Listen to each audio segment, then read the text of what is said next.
YS Vivekananda Reddy కేసులో big twist. YS Vimala Reddy కొన్ని controversial comments చేశారు.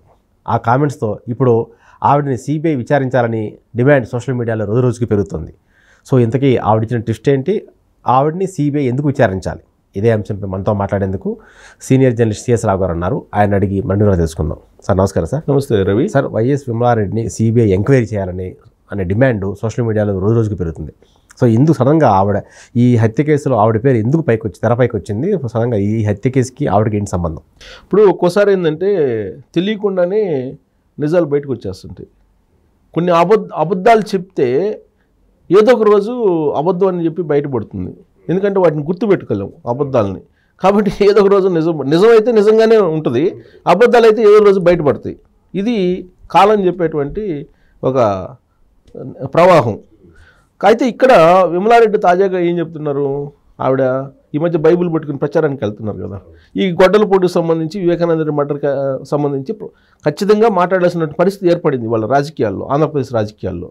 ఆ సందర్భంగా ఆమె ఏమంటారు, 5:30కి నాకు వివేకానంద రెడ్డి మర్డర్ కేసుకు సంబంధించి మెసేజ్ వచ్చింది, చనిపోయినటువంటి విషయం మెసేజ్ వచ్చేసింది నాకు అని చెప్పింది.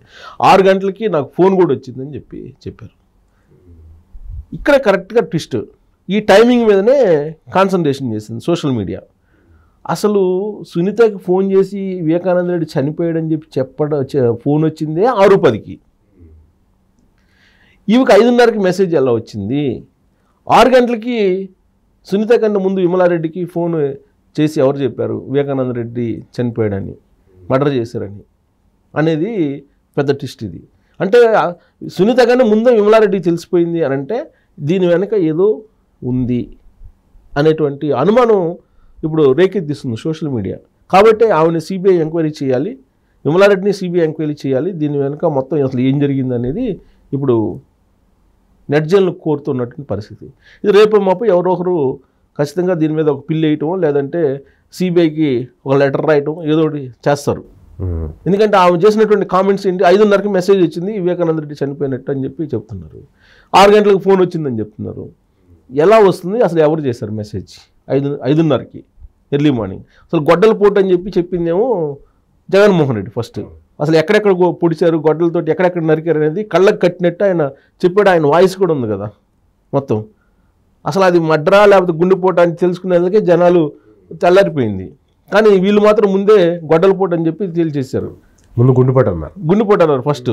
వాళ్ళ మీడియాలను, బ్లూ మీడియాలను గుండెపోటు అని వచ్చింది. తర్వాత గొడ్డలపోటు ఎక్కడెక్కడ పొడిచారో కూడా క్లియర్గా దగ్గరుండి పొడిపించినట్టు చెబుతున్నారు కదా.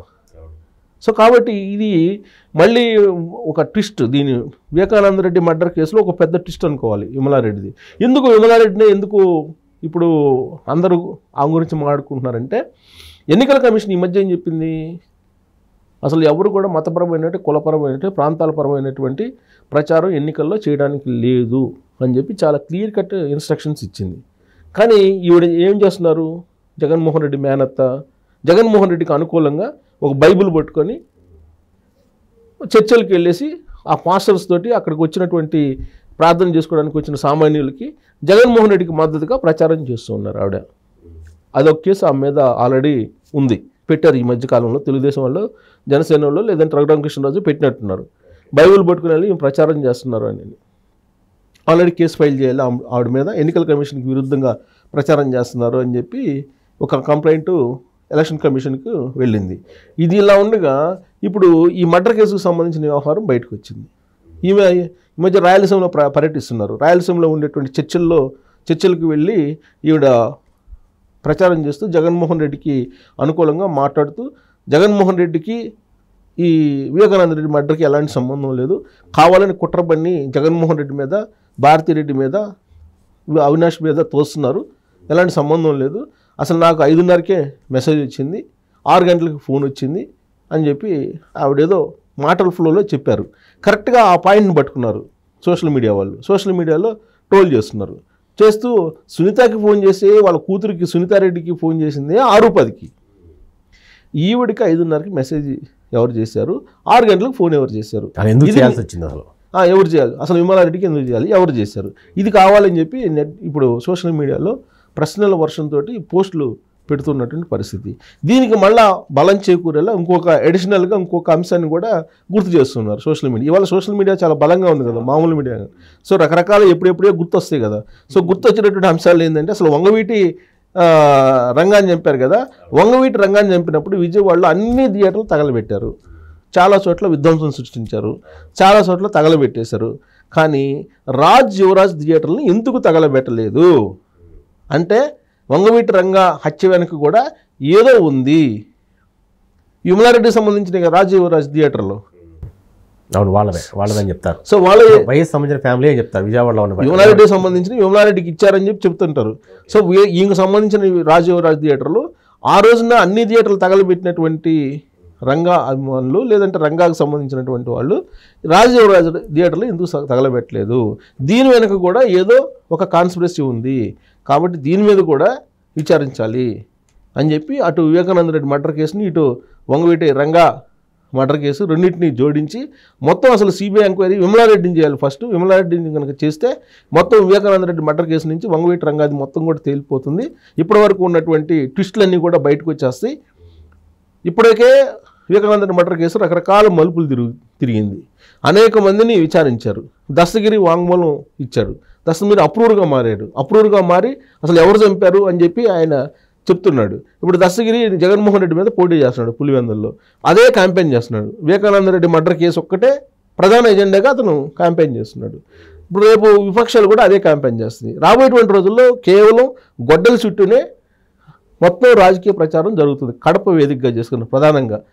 మిగతా రాష్ట్రంలో ఒక అన్ని అంశాలతో పాటు ఇది కూడా ఒక అంశంగా ఉంటుంది, కానీ కడప జిల్లాలో మాత్రం ఖచ్చితంగా వివేకానంద రెడ్డి మర్డర్ కేసు, ఆ గొడ్డలకు సంబంధించిన అంశం, ఈ విమలారెడ్డి చేసినటువంటి కామెంట్స్ మళ్ళీ అదనంగా యాడ్ అయ్యేటువంటి అవకాశం కూడా ఉంది. కాబట్టి ఇప్పుడు సిబిఐ అనేక మందిని విచారిస్తుంది. ఈవెన్ షర్మిల కూడా చెప్పింది కదా, ప్యూర్గా పొలిటికల్ మర్డర్ అని.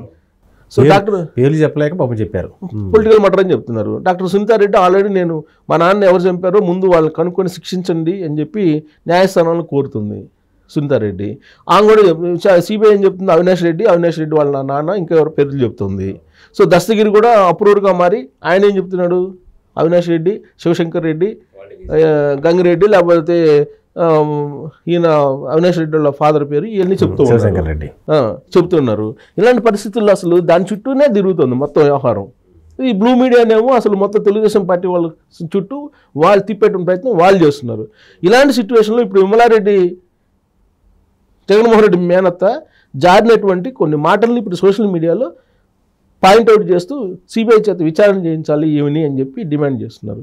మరి ఈ డిమాండ్ సోషల్ మీడియా వరకు పరిమితం అవుతుందా, లేదంటే రాబోయే రోజుల్లో సిబిఐకి లెటరు లేదా సిబిఐ ఎంటర్ అవుతుందా అనేది కూడా మనం చూడాలి. ఒక హత్య కేసు, అది కూడా ఒక మాజీ ఎంపీ హత్య కేసు 5 ఏళ్ళు పెట్టడం అనేది ప్రపంచంలో ఎక్కడ ఉండకపోవచ్చు, కానీ దాని వెనక ఎవరున్నారో ప్రతి ఒక్కరికి తెలుసు. కన్న కూతురే ఎవరు చేశారో తెలుసు కానీ చెప్పలేకపోతున్నాం అన్నట్టుగా మాట్లాడారు. మరి రాబోయే రోజుల్లో విమలారెడ్డి చేసిన వ్యాఖ్యల నేపథ్యంలో సిబిఐ మళ్ళీ మరోసారి ఎంటర్ అయ్యి ఈ కేసుని వచ్చే ఎన్నికల నాటికైనా లేదా ఎన్నికల తర్వాత కొత్త ప్రభుత్వం వస్తే కొత్త ప్రభుత్వం ఆధ్వర్యంలో దీన్ని పూర్తి చేసి దోషుల్ని శిక్షించాలని కోరుకుందాం. Thank you.